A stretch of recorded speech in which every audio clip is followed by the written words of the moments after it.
আমরা 1 মাস এই তাফসীর মাহফিল এগিয়ে নিয়ে আসা হয়েছে।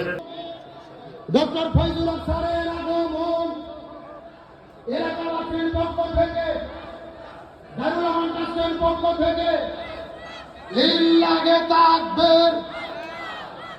প্রধান বক্তার আগমন এলাকাবাসীর পক্ষ থেকে, দারুল আমান ট্রাস্টের পক্ষ থেকে লিল্লাহে তাকবীর।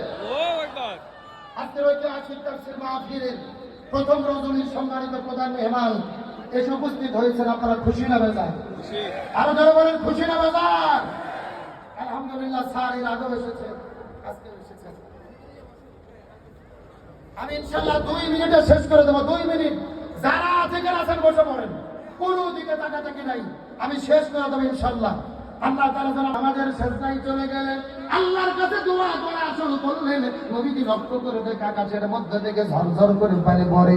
নবীর টেনশনটা বেড়ে গেল, আকাশের মধ্যে মেঘ নেই, কোথায় থেকে বৃষ্টি পড়ে। নবী কান্না করে করে দোয়া করে, আল্লাহর পক্ষ থেকে জিবরাইল আসার পরে বলে, ইয়া রাসূলুল্লাহ, মনের মধ্যে কষ্ট নেবেন না, আপনার সাহাবী হামজা বাসর ঘরের